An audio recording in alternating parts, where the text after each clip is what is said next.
Hey everybody, I'm Paul Finkelstein with omgtalk.com, the small business owner guest podcast and guests rather. Today we have a special guest, and by the way, meet our guest either on Alignable, LinkedIn, in person, social distancing, wearing a mask, etc. Whatever you're comfortable. If I met you on Alignable or LinkedIn, you want to be on my podcast, it'll be great. Just like this next guest, Katie Nall. I just found out I thought that we were far away in North America or somewhere. It turns out we're just a long rock throw away in North Florida. And or south. It could be considered South Florida compared to the other parts of Florida. How are you today, Katie? I am fabulous, Paul. Thank you so much for having me on your amazing podcast. I so appreciate that. Great to have you here. And I look forward to learning all about what you do in just a short time, which is kind of hard to sum up. I know you weren't born yesterday. All your years, all into 15 minutes, but let's try to see if we can do it and cram it all into 15 minutes. So tell us what you do and how long are you doing it, and maybe tell a story.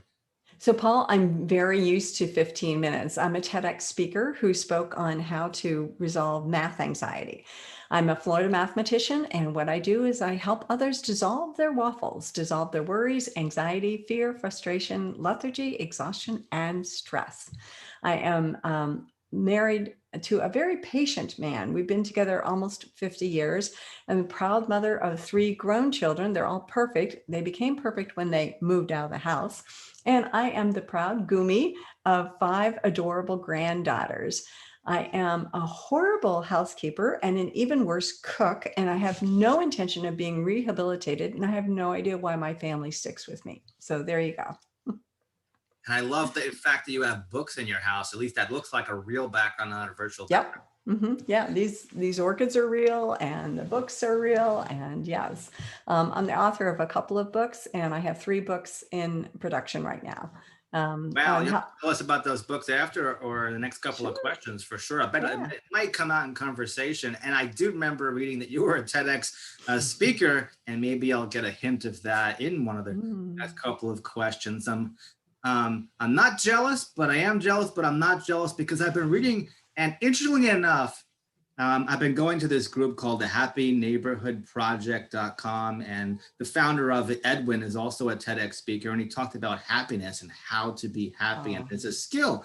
And he literally, oh gosh, no, I just lost why I wanted to bring that up. But hey, it happens when you have like all the thoughts are a mile a minute. You want to get it out fast. But maybe it'll come back to me. So let's go back to you and tell us. I know that you have lots of success stories. You weren't born yesterday, but maybe you have 1 or 2 success stories that you're really proud of that you like to share today. And maybe one of them you just mentioned. Sure. So, Paul, one of my life goals when I was 18 years old was I wrote down 5 goals. The number 1 goal was I was going to earn my Ph.D. I had no idea what a Ph.D. was, but I'd heard that it was the top level you could get in education, and I wanted to change my lifestyle. Number 2 was that I was going to buy a house. And I remember writing in parentheses, I didn't care if it had furniture or not. I just wanted to buy a house. And I'll tell you why that was important to me in a minute. And number 3 was I was going to have a car and it was going to be paid for. Number 4, I can't really remember what it was, but I'll tell you what it wasn't. It had nothing to do with marriage or kids. And number 5, I said by the time I was 25, I was going to start seriously dating. Now, these are all my goals when I was 18 years old. By the time I was 25, let's fast forward a little bit, I wasn't finished with my PhD, but I was working on my master's degree. And I figured, okay, I'm making progress towards that. Number 2, I didn't have a house bought, but I was a manager at an apartment complex and living there rent free. So I kind of figured, okay, I was moving in that direction. Number 3, I did have a car and it was paid for, kept that car for 45 years and it was running the entire time. And number 4, remember, I couldn't remember what that was, but number 5, I was going to seriously date. By the time I was 25, I had been married for 5 years and pregnant with my first. Did you hear me say anything at all about wanting to have children in there? They weren't in my game plan. As it turned out, if you don't have clear goals that are well-defined, you will be part of somebody else's plan. I ended up being part of my husband's plan. Now, why did I want a house? I moved a lot, about every 6 months when I was growing up. I was the oldest child of a single mom back when there were no other single moms. And we moved so much that I attended 12 different schools in 5 different states. Now, what about that goal of attaining my PhD? Well, I got to be in my 50s. My kids were all out of the house and they had finished their own college degrees. I was working at a college. I thought, this would be a good time for me to start thinking about my goals. So, yes, I was in my mid 50s, the oldest person in the classroom. And I went back, and in 4 years, while I was working full time, I did finish my PhD. Yeah, that's my biggest success story. Fantastic. And there was a bunch of little success stories or big success stories in there as well. Yeah. Now, you touched upon it, but there's a two-part question because it might sound the same, both of these words, but they're kind of different or maybe the same to some people. And that's what motivates you to get up out of bed every day? Because we know if you're in the military, it's the sergeant going, get up, give me 10 sit-ups, blah, blah, blah, push-ups, drop and give me 20. And he yells at you and all this, but what Yeah. motivates you to get you up out of bed every day? And when did you get passionate about that? Good questions. It wasn't yesterday. It could have been like years ago when you were just 3 years old Yeah. and you wanted to do a lemonade stand or something else. Yeah. So I get up in the mornings around 5 in the morning, which is why I had no problem picking this particular slot. And I get up that early so I can journal, so I can meditate. So I have a diet regimen that I do, and it takes me a while to go through that. And I do my exercises. So what motivates me to get up? Well, Paul, as you well know, and you mentioned another guest, that you're part of a group. It's just a choice. That's all it is. I had challenges growing up. I left home when I was a junior in high school. I was homeless for a number of weeks. And I went to my high school counselor and said, I know that education can make a difference in my life. What do I do to be able to graduate from high school? And they put me in a foster home. I was in a foster home for a year. I went to my high school graduation on a Friday night. None of my family attended. And on Saturday morning, I flew out from Nebraska out to San Diego to where my father was living, who I'd met only a few years ago. And he offered to pay for me to go to college. I was very excited. The college was 20 miles away. I had no car. I was an 18-year-old naive Nebraska girl out in San Diego hitchhiking 20 miles one way and 20 miles back to be able to get my goal, to get my dream. What motivates me? It's a choice. It's just a choice. Now, the research I've done is it really was impacted by how I was treated the first 12 months of my life. As a single mom, my mother didn't know where to go or what to do. So she did what a lot of people do and went back to her home. I was pretty much raised by my grandparents for the first year of my life. And I really attribute them for the ability to see past where I am right now, to be able to see into the future, to be able to move forward. So I would say that I've been motivated for a long time. I've been motivated to make a change. If you're comfortable, you're not going to change. And so it's being uncomfortable. And I give blessings every day about thanking for being uncomfortable, because it's that state of being uncomfortable that's going to move you into another place. Did I answer your question okay? I think so. And more than so, and more than one way for sure. Before I ask the last question, that some guest's favorite question, I'll hold off on that just for a second, tuck it over here, and just ask, I'm curious, would everybody want to be to be a TEDx speaker? And tell us about how you got to be a TEDx speaker. Would Oh, somebody want to do that? Would you encourage somebody to want to be able to apply to do that? And how does one go about doing that? so Paul, I do think that everybody has an important message for others to hear. I do believe that. I believe every person that I meet has something that will help me. And so I try to listen. So yeah, I think that it's a great idea. And if they have any fear of speaking, contact me and I can help them with the tapping. That's a proven method for helping overcome fear of speaking. And how did I get in there? I got there through service, actually. I met a person at a regional meeting of National Speakers Association, which I'm a member of.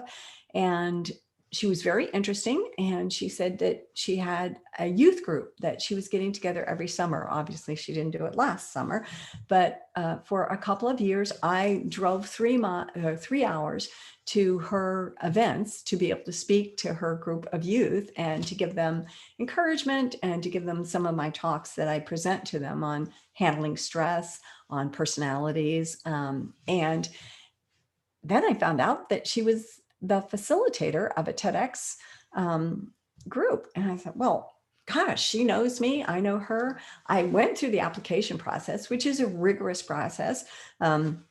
You'll have to apply and you give your version of what you want to speak, and it has to be aligned with whatever the theme is for that particular TEDx. I don't know. I don't think a lot of people know that there are only 2 TED Talks a year, one on the East Coast, one on the West Coast. And not only are the speakers invited, but the audience members attend only by invitation. However, there are 6 TEDx talks every day all over the world. I know speakers that fly to other continents to be able to give their TEDx talks. So it just depends on what message you want to give. And yes, I would encourage people to do it. They need to know that the TEDx, everybody associated with TEDx is volunteer. Nobody gets paid anything. Any money that gets raised goes for the actual event itself and for creating the videos. So volunteer with a local TEDx. Get people that they get to know you. They know what your abilities are. They know about your subject matter. Then when they do a recruitment for TEDx speakers, you're a known quantity, right? You're a good risk. And that would be my advice for others. Excellent. And now here's the favorite question that might be favorite for some guests. And that's, how would you like listeners and audience members to get in touch with you? Do you want to look you up on LinkedIn, an email, a phone number? You can say your phone number twice if you like to.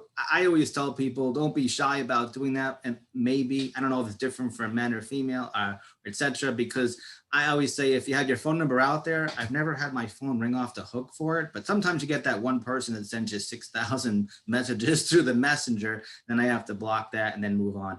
And then let's leave them, send you a WhatsApp, and that way they're all going through one channel. But how would you like people to contact you? By phone, say it twice, nice and slow, like you're speaking on the phone, or an email or a website, or look you up on LinkedIn?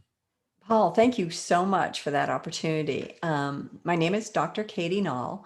I am available, and I do give out my phone every time. And I challenge the podcaster and the audience to call me. I'd love to talk to you. My phone number is 772-226-0167. Again, that number is 772-226-0167. Or you can email me. My email address is hello@drnall.com. That's HELLO@DRNALL.com. I'm on LinkedIn. I'm on Facebook. I'm on Twitter. I'm on Clubhouse. I would love to start a conversation with you, and I'd love to show you how to dissolve your waffles. And glad to see you're on Clubhouse too. What do you think of Clubhouse? It's getting pretty big, I think. Yeah, I've been on it since December. And so it's been fun to watch it grow. And I've hosted a number of rooms. It's interesting, Paul, because you can either get into one of those mega rooms where there's literally thousands of people and listen to speakers who charge tens of thousands for their information.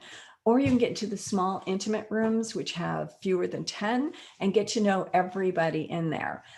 It's an interesting concept.